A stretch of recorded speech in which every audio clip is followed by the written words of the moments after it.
Je suis le meilleur vendeur, générant des millions de revenus pour l'entreprise. Le patron est parti en voyage d'affaires pour un mois et a laissé sa petite amie aux commandes de l'entreprise. Qui aurait cru que son premier acte en tant que chef serait de s'en prendre à moi? À 10 heures du matin, je suis arrivé ponctuellement au bureau. J'ai vu mon collègue, l'air nerveux, pointant du doigt le bureau de la chef et chuchotant. Bianca est là. Elle veut te voir. Bianca était la nouvelle petite amie du patron, connue pour son arrogance et son comportement agressif. Elle insultait quiconque ne lui plaisait pas. Je ne m'attendais pas à être sa prochaine cible. J'ai laissé mon café et j'ai ouvert la porte pour entrer dans le bureau. Dès que je suis entré, un dossier a volé en direction de mon visage. Tu sais quelle heure il est? La politique de l'entreprise stipule que le travail commence à 8 heures.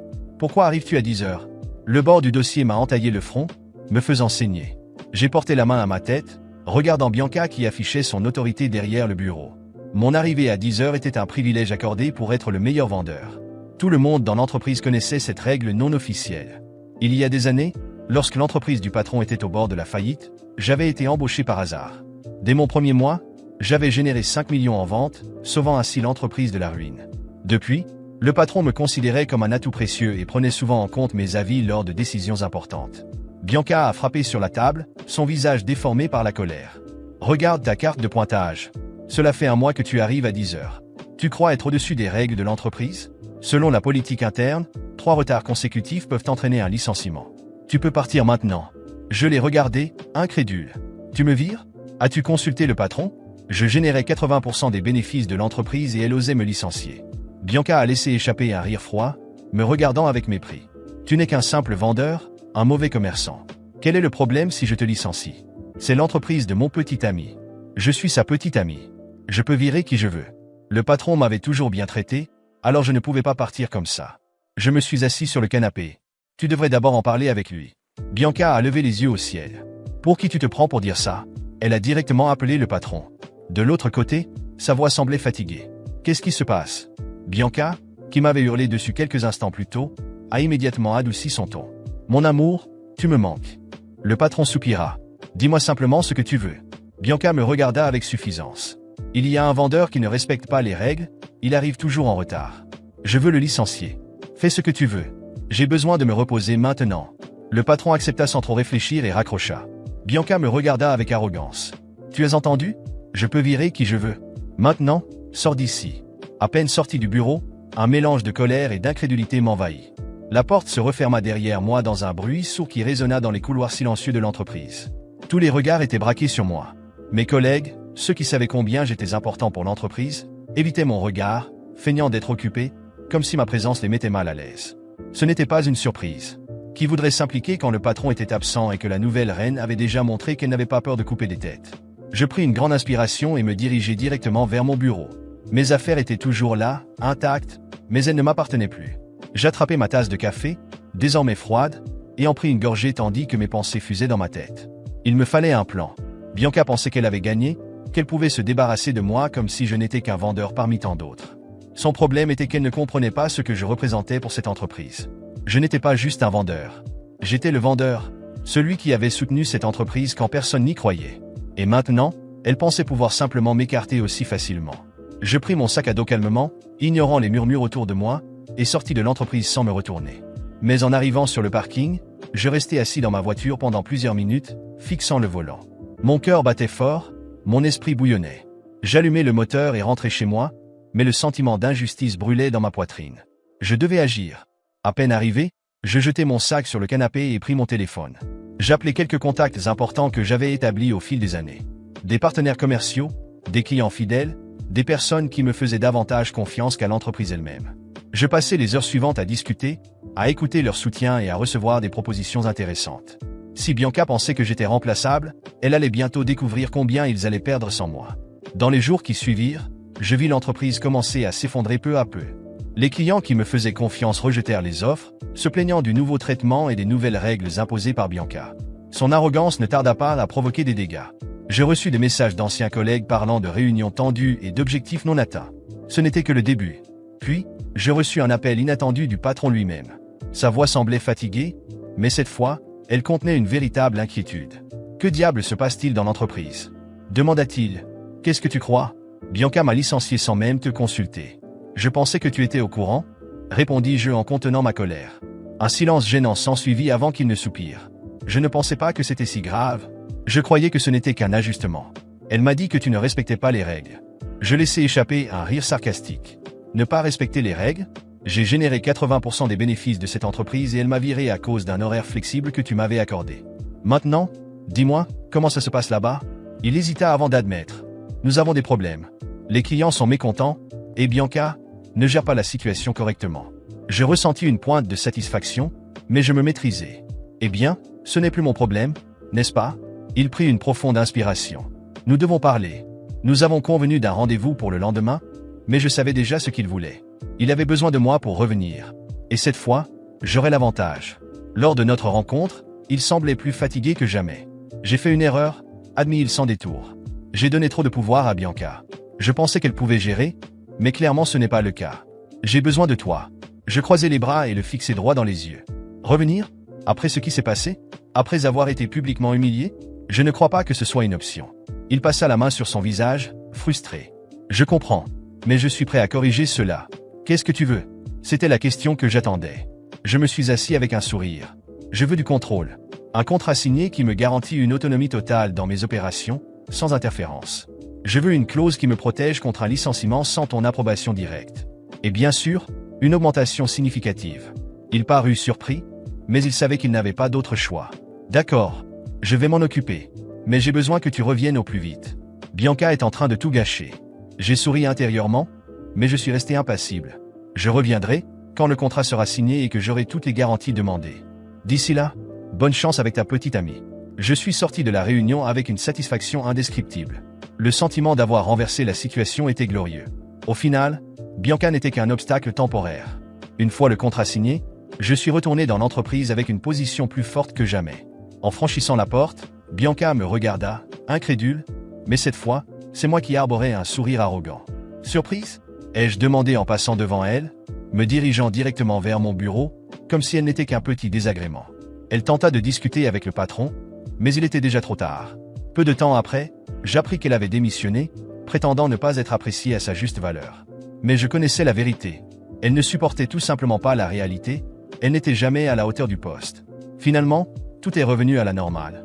Mais avec une différence, j'étais plus fort, plus respecté, et avec la certitude que personne n'essaierait plus jamais de me renverser aussi facilement. Après avoir signé le contrat et sécurisé tout ce que je voulais, je suis revenu à l'entreprise la tête haute. Dès mon arrivée, les regards curieux et inquiets des employés se posaient sur moi. Je pouvais ressentir le poids de l'atmosphère, la tension dans l'air. Ils savaient que j'étais de retour, mais personne n'osait dire un mot. Je suis allé directement à mon bureau, je me suis assis et j'ai allumé mon ordinateur comme si de rien n'était. Bianca, cependant, n'a pas tardé à se montrer.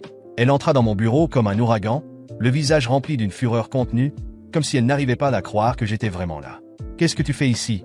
demanda-t-elle, les bras croisés, me regardant comme si elle avait encore une quelconque autorité sur moi. J'ai levé les yeux lentement, sans me presser, et j'ai souri en coin. Je suis de retour. Et cette fois, avec plus de garantie que jamais. Elle souffla de frustration, visiblement agacée. Je n'approuve pas ça. J'ai ri doucement, hochant la tête. Ton approbation n'a jamais été nécessaire, Bianca. Tu devrais le savoir. Elle serra les poings et sortit en furie, mais je savais que ce n'était pas la fin. Bianca était le genre de personne qui n'acceptait pas la défaite. Et j'avais raison. Dans les jours suivants, elle lança une campagne subtile contre moi. De petits changements ici et là, des convocations inutiles à des réunions, des tentatives de saboter mes ventes en fournissant des informations erronées à l'équipe. Mais j'avais déjà vu ce genre de jeu auparavant. Je n'étais pas arrivé là par naïveté. À chaque réunion, je réfutais ses arguments avec des données solides, m'assurant de montrer que j'étais en contrôle. Et le pire pour elle, c'était de voir les employés se rallier de plus en plus à moi. Ils voyaient la différence entre nous. Bianca était autoritaire, impulsive, essayant d'imposer sa volonté par la force. Moi, en revanche, j'avais bâti des relations, gagné la confiance de tous au fil des ans. Peu à peu, son influence s'effondrait. C'est alors que j'ai commencé à remarquer un schéma. D'importants clients, qui faisaient confiance à l'entreprise depuis des années, ont commencé à m'appeler directement pour me poser des questions sur des changements étranges dans les propositions commerciales. Des remises inutiles, des délais absurdes, voire des contrats annulés à la dernière minute. Il ne m'a pas fallu longtemps pour comprendre qui était derrière tout ça. Bianca essayait de me discréditer, de prouver que mon retour était une erreur. Mais j'étais prêt. J'ai rassemblé toutes les preuves nécessaires et suis allé directement voir le patron. Lorsqu'il m'a vu entrer dans son bureau, il affichait la même expression fatiguée que d'habitude, mais cette fois, Il paraissait plus vieilli depuis que Bianca avait pris le contrôle. Qu'est-ce qu'il se passe encore? Demanda-t-il en se massant les tempes. J'ai posé les documents sur son bureau. Bianca sabote l'entreprise. Voici toutes les preuves. Des contrats modifiés, des clients insatisfaits, des emails falsifiés. Je ne sais pas pourquoi tu lui as confié ce poste, mais il est temps de prendre une décision avant que les choses ne s'aggravent. Il a examiné les documents en silence, et pour la première fois, j'ai vu une réelle inquiétude sur son visage. C'est sérieux. J'ai croisé les bras, attendant qu'il comprenne enfin l'ampleur de l'erreur qu'il avait commise en la laissant aux commandes. Très sérieux. Et je ne vais pas rester ici si rien n'est fait. Il a pris une profonde inspiration, est resté silencieux pendant quelques secondes, puis a saisi son téléphone. Il a immédiatement convoqué Bianca. Quelques minutes plus tard, elle est entrée, confiante, avec son attitude insupportable de supériorité. Dès qu'elle m'a vu, son sourire a vacillé un instant, mais elle a vite repris son masque. « Qu'est-ce qui se passe, mon amour ?» demanda-t-elle d'un ton mielleux habituel. Le patron ne répondit pas tout de suite. Il lui tendit simplement les documents pour qu'elle les lise. Bianca les prit et commença à parcourir les pages, essayant de cacher son malaise. « C'est un malentendu. Qui dit que j'ai autorisé ces changements ?» tenta-t-elle de se défendre, mais sa voix n'avait plus la même assurance. Le patron la fixa pendant quelques secondes avant de soupirer. « Bianca, je t'ai donné une chance parce que j'avais confiance en toi. Mais ça, c'est inacceptable. » Elle ouvrit de grands yeux, réalisant que la situation tournait contre elle. « Attends, tu le crois lui? Je suis ta petite amie. » Le patron se leva lentement, comme s'il prenait la décision la plus difficile de sa vie. Et lui, c'est celui qui fait vivre cette entreprise. Le silence régnait dans le bureau. Bianca tenta de plaider sa cause à plusieurs reprises, mais elle comprit rapidement que c'était inutile. Elle sortit furieuse, claquant la porte derrière elle, mais elle savait que c'était fini pour elle. Dans les jours suivants, sa présence à l'entreprise se fit de plus en plus discrète, jusqu'à ce qu'on annonce officiellement sa démission. Peu importait la raison, ce qui comptait, c'est que j'avais encore gagné. Avec Bianca hors du chemin, tout est redevenu normal. Les clients sont revenus, les ventes ont explosé, et ma position n'a jamais été aussi solide. Et cette fois, le patron me traitait avec plus de respect que jamais. À la fin, j'ai appris une leçon précieuse. Peu importe à quel point tu es indispensable, il y aura toujours quelqu'un qui essaiera de te faire tomber. Mais la différence entre ceux qui survivent et ceux qui échouent réside dans la capacité à réagir et à prouver sa valeur encore et encore. Bianca pensait pouvoir me détruire.